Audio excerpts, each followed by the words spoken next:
Olympics హాకీలో వరుసగా 6 స్వర్ణాలు గెలిచిన చరిత్ర, వరుసగా పాల్గొన్న 10 ఒలింపిక్ క్రీడల్లోనూ పతకం సాధించిన ఘనత ఈ రికార్డు ఎవరిదో కాదు, భారత పురుషుల హాకీ జట్టుది.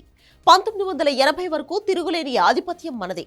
1928 ఆమ్స్టర్డామ్ ఒలింపిక్స్ లో గోల్డ్ మెడల్ సాధించింది.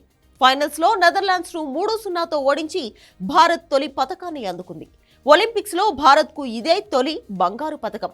ఇక్కడి నుండి వరుసగా 7 సార్లు అంటే 1956 వరకు భారత హాకీది స్వర్ణయుగంలా సాగింది.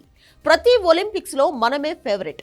మిగిలిన జట్లు స్వర్ణంపై ఆశలు వదిలేసుకుని మిగిలిన మెడల్స్ కోసమే ప్రయత్నించేవి అంటే మన ఆధిపత్యం ఎలా సాగిందో అర్థం చేసుకోవచ్చు. 1960 రోమ్ ఒలింపిక్స్ లో భారత్ జోరుకు బ్రేక్ పడి రజతంతో సరిపెట్టుకోవాల్సి వచ్చింది.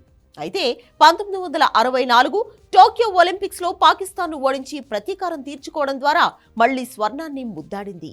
1968, 1972 ఒలింపిక్స్ లో వరుసగా కాంస్యాలతో సరిపెట్టుకున్న భారత హాకీ జట్టు మళ్లీ 1980 మాస్కో వేదికగా జరిగిన విశ్వ క్రీడల్లో స్పెయిన్ ను ఓడించి గోల్డ్ కొట్టింది. అయితే ఆ తర్వాత క్రమంగా భారత హాకీ జట్టు తన ప్రాభవాన్ని కోల్పోయింది. చాలాసార్లు ఒలింపిక్స్ కూడా అర్హత సాధించని పరిస్థితి. ఇలాంటి పరిస్థితి నుంచి మళ్లీ పునర్వైభవం దిశగా 2021లో తొలి అడుగు పెడింది.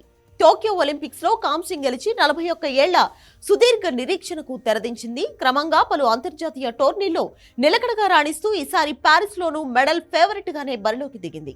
గ్రూప్ స్టేజ్ లో తనకంటే మెరుగైన జట్లను నిలువరించింది. అర్జెంటీనాతో డ్రా చేసుకున్న Bharat New Zealand, Australia, Great Britain పై విజయాలతో సెమీస్ కు దూసుకొచ్చింది.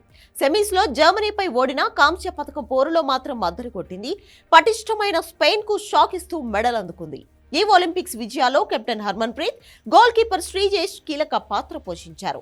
ప్రతి మ్యాచ్ లో గోల్స్ కొట్టి హర్మన్ ఆధిక్యంలో నిలిపితే ప్రత్యర్థి జట్లకు గోల్ పోస్ట్ దగ్గర శ్రీజేష్ అడ్డుగోడలా నిలబడ్డాడు. మొత్తం మీద టోక్యో ఒలింపిక్స్ విజయాన్ని రిపీట్ చేస్తూ కాంస్యం గెలిచిన భారత హాకీ జట్టు ప్రస్థానం ఇలాగే సాగి రానున్న రోజుల్లో మరింత అత్యుత్తమ స్థాయికి చేరుకోవాలని అభిమానులు కోరుకుంటున్నారు.